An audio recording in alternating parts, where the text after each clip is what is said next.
Inna ad-dina 'indallahil Islam. Assalamualaikum warahmatullahi wabarakatuh. Alhamdulillah. Allahumma sholli wa sallim ala nabiyyina Muhammad wa ala ali wa sahbihi ajmain. Saudaraku seiman yang dirahmati Allah Subhanahu wa taala. Tinggal beberapa hari lagi kita akan menginjak pada bulan Ramadan.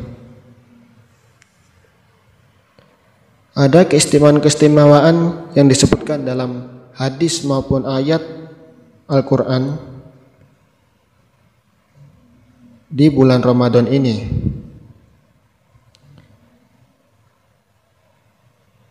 Yang pertama, Ramadan adalah bulan diturunkannya Al-Quran. Bulan Ramadan adalah bulan yang mulia.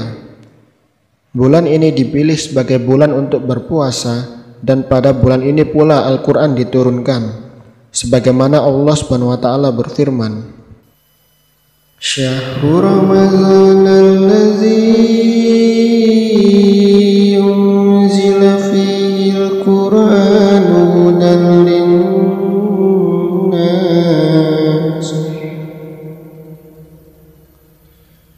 hudan linnasi wa bayyinatin minal huda wal furqan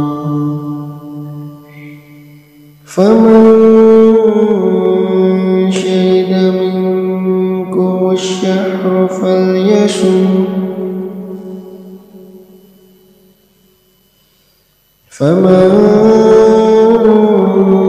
syahida minkum asy-syahra falyasum wa man kana maridan aw ala safarin fa'iddatun min ayyamin ukhra yuridullahu bikumul yusra wa la yuridu bikumul usra wala yurid bikumul usra walitukmilul iddata walitukabbirullaha ala ma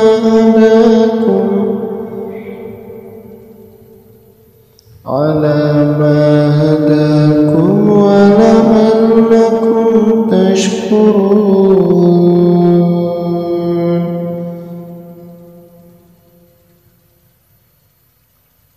Beberapa hari yang ditentukan itu ialah bulan Ramadan, bulan yang di dalamnya diturunkan permulaan Al-Quran sebagai petunjuk bagi manusia dan penjelasan-penjelasan mengenai petunjuk itu dan pembeda antara yang hak dan yang batil. Karena itu, barang siapa di antara kamu hadir di negeri tempat tinggalnya di bulan itu, maka hendaklah ia berpuasa pada bulan itu. Dan barang siapa sakit atau dalam perjalanan lalu ia berbuka, maka wajiblah baginya berpuasa sebanyak hari yang ditinggalkannya itu pada hari-hari yang lain. Allah menghendaki kemudahan bagimu dan tidak menghendaki kesukaran bagimu. Dan hendaklah kamu mencukupkan bilangannya, dan hendaklah kamu mengagungkan Allah atas petunjuknya yang diberikan kepadamu supaya kamu bersyukur. Ibnu Katsir rahimahullah kala menafsirkan ayat yang mulia ini mengatakan, dalam ayat ini Allah Subhanahu wa taala memuji bulan puasa, yaitu bulan Ramadan dari bulan-bulan lainnya.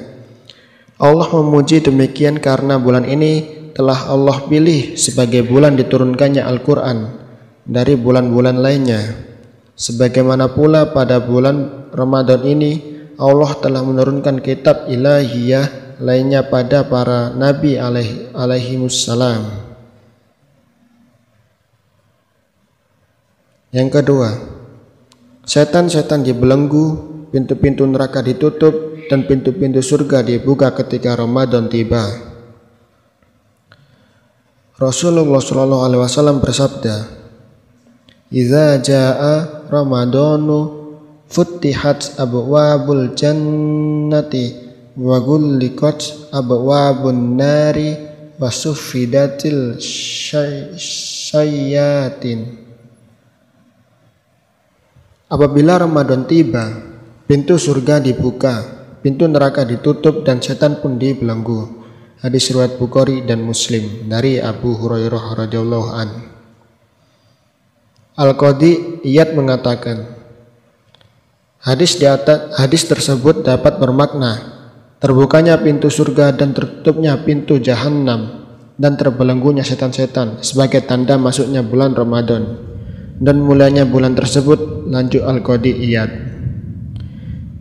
Juga dapat bermakna terbukanya pintu surga karena Allah memudahkan berbagai ketaatan pada hambanya di bulan Ramadan seperti puasa dan sholat malam. Hal ini berbeda dengan bulan-bulan lainnya. Di bulan Ramadan, orang akan lebih sibuk melakukan kebaikan daripada melakukan hal maksiat. Inilah sebab mereka dapat memasuki surga dan pintunya. Sedangkan tertutupnya pintu neraka dan terbelenggunya setan, inilah yang mengakibatkan seseorang mudah menjauhi maksiat ketika itu. Yang ketiga, terdapat malam yang penuh kemuliaan dan keberkahan. Pada bulan Ramadan terdapat suatu malam yang lebih baik dari 1000 bulan, yaitu Lailatul Qadar. Pada malam inilah, yaitu 10 hari terakhir di bulan Ramadan, saat diturunkannya Al-Quranul Karim. Allah Subhanahu wa Ta'ala berfirman, Bismillahirrahmanirrahim. Inna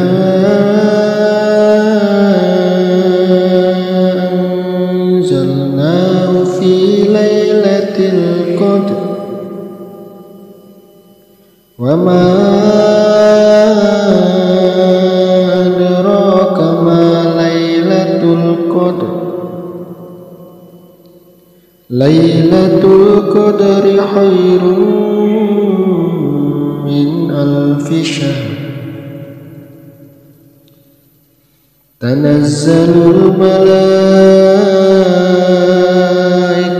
war-ruhu fiha.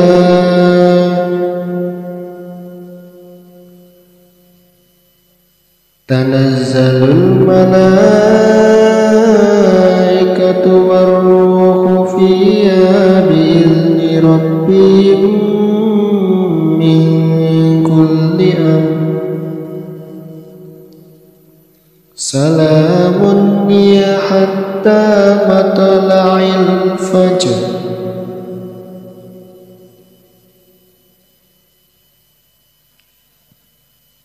Dengan nama Allah yang Maha Pengasih lagi Maha Penyayang. Sesungguhnya kami telah menurunkannya Al-Quran pada malam kemuliaan. Dan tahukah kamu apakah malam kemuliaan itu? Malam kemuliaan itu lebih baik dari 1000 bulan. Pada malam itu turun malaikat-malaikat dan malaikat Jibril dengan izin Tuhannya untuk mengatur segala urusan. Malam itu penuh kesejahteraan sampai terbit fajar. Dan Allah SWT berfirman, Inna anzalnahu fi lailatin mubarakah. Inna anzalnahu fi lailatin mubarakah. Inna kunna munzirin. Sesungguhnya kami menurunkannya pada suatu malam yang diberkahi, dan sesungguhnya kamilah yang memberi peringatan. Yang dimaksud malam yang diberkahi di sini adalah malam Lailatul Qadar. Inilah pendapat yang dikuatkan oleh Ibnu Jarir At-Tabari rahimahullah. Inilah yang menjadi pendapat mayoritas ulama di antara Ibnu Abbas radhiyallahu anhuma. Yang keempat, Bulan Ramadan adalah salah satu waktu dikabulkannya doa. Nabi SAW bersabda, "Salasatun la turaddu da'watuhumus shaimu hatta yuftira wal imamul adilu wa da'watul matlumi." 3 orang yang doanya tidak tertolak, yaitu orang yang berpuasa sampai ia berbuka, pemimpin yang adil, dan doa orang yang dizolimi. Hadis riwayat At-Tirmizi. Imam Nawawi rahimahullah menjelaskan, hadis ini menunjukkan bahwa disunnahkan bagi orang yang berpuasa untuk berdoa dari awal ia berpuasa hingga akhirnya, karena ia dinamakan orang yang berpuasa ketika itu. Imam Nawawi rahimahullah mengatakan pula, disunahkan bagi orang yang berpuasa ketika ia dalam keadaan berpuasa untuk berdoa demi keperluan akhirat dan dunianya, juga pada perkara yang ia sukai, serta jangan lupa pula untuk mendoakan kaum muslimin lainnya. Allahu a'lamu bissawab.